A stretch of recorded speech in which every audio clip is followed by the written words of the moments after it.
you all to follow along. We're going to start with blue, and ultramarine blue has the largest palette range of the colors we're using today, and value range is what I actually mean to say. So when I'm mixing my color,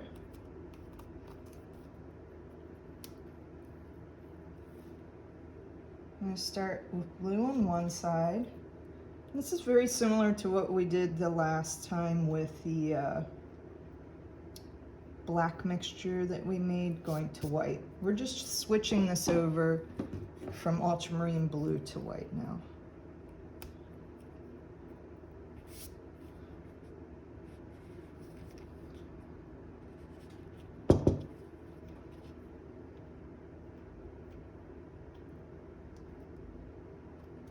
And I'll try to say words like ultramarine blue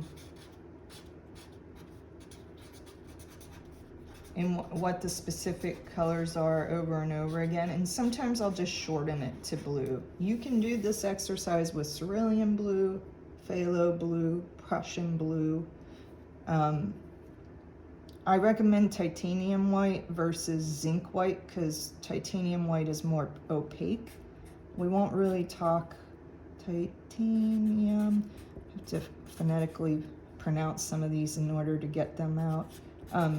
We won't really work with zinc white during this introduction class because it tends to be a transparent color, so you need to have a special awareness when you use it.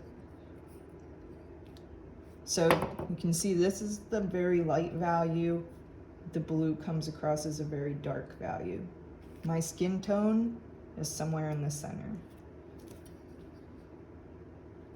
And so what I try to do is equal parts of white to blue right in the middle. Do I ever get that perfectly in the center? Nope. I'm not even particularly good at it. But I get close enough to the center that I feel pretty good, like it'll work for this exercise.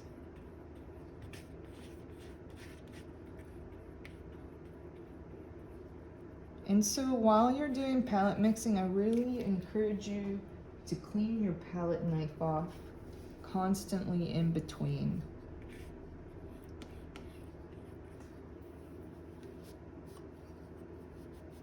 And particularly when we get to color mixing, that's going to be more important.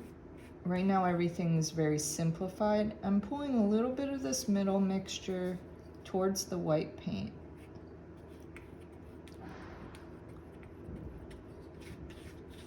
And what we're going to want to see as we mix these steps is that the white lightens,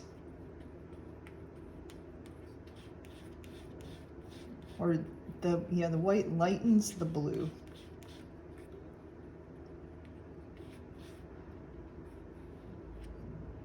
So cleaning off my knife. Now you can always, so I'm pulling some white between here and here for this step. You can always come over here to your blue pile and add it to your white paint, or you can come through the center. When you look at your center pile paint, be careful about pulling too much of it over as you go across the painting, and this is going to happen with color mixing too, because you don't want to have such small amounts of paint that you don't have that color to go back to. So if in doubt, pull from the outer tubes of paint, and do that because they're a color coming right from the tube. You can always get more, whereas what you have mixed in here is more limited in supply. And so for this little patch of paint, I added less blue, but you can see that value is closer to the center, closer than I want it to be. So cleaning off my palette knife, particularly so I don't get more blue paint into this white. I'm pulling this even lighter. Now while I can see that this value is lighter than the middle value and this other value. It's still way closer, in my opinion, to the center than it was to white right out of the tube. So I just took all my white and mixed it in there. Now I'm out of white paint, so I'm going to go ahead and add more to my palette.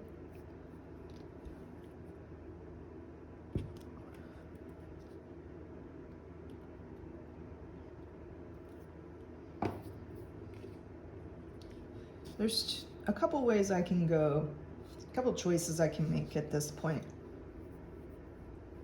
I like the gradation of here to here to here, but there's a pretty big jump between here and here. So I can add white to these in order to try to lighten them up, or I can just make a color in between here and here.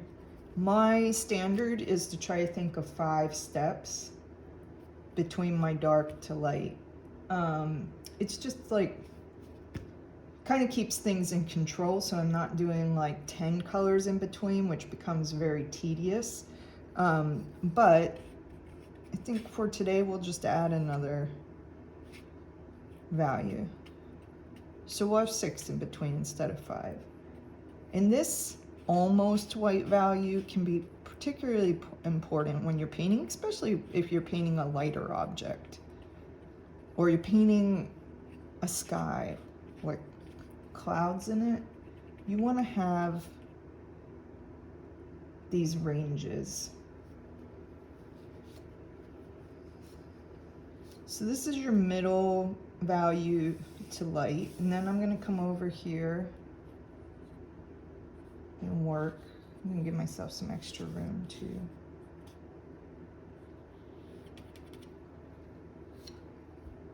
Just taking a small amount of white and adding it to this blue.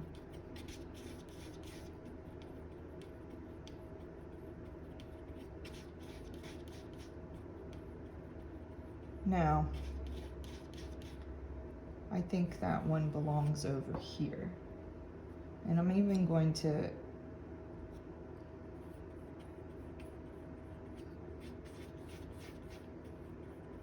add a little more blue and white to it because I want to make sure I have enough of that color.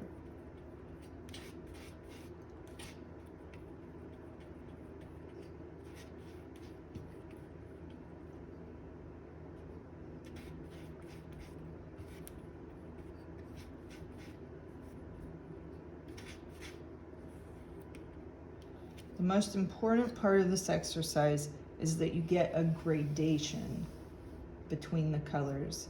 These are steps that move one direction or the other.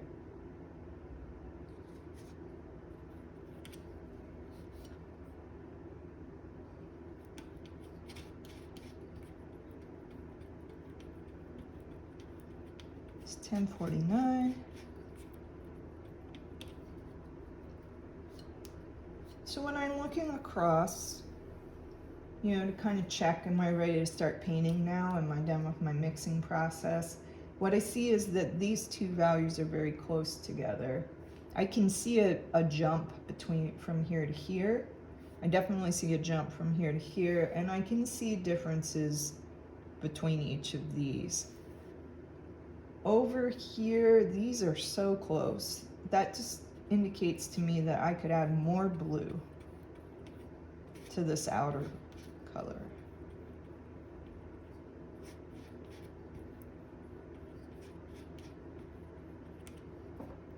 And I could probably even add a little more. And so what I'm going to do before I start painting is, one, I'm going to give myself some more actually blue paint right out of the tube.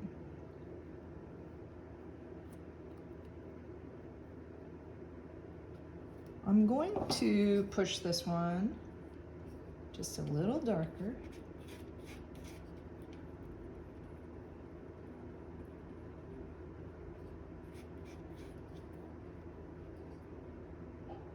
And as that went darker, I'm going to add slightest amount of darker to here.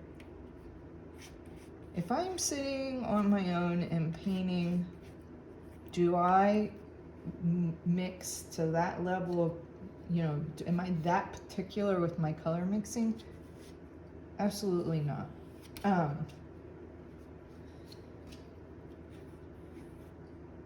I'm aware in looking at the object that I'm going to paint, and so I may be trying to make sure I get certain parts of my palette closer than others, but this is more of an exercise. It's kind of like doing sit-ups, is to having an exercise routine. It doesn't necessarily feel good, but it can make your core strength better.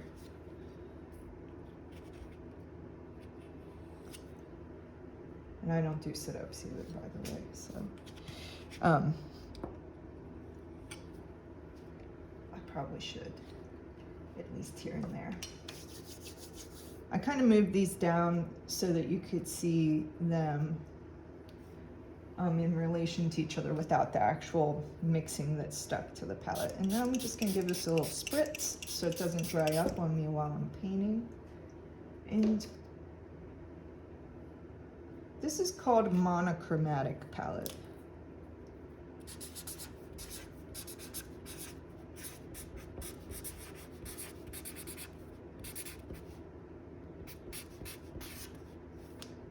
That just means one color. It's really two colors.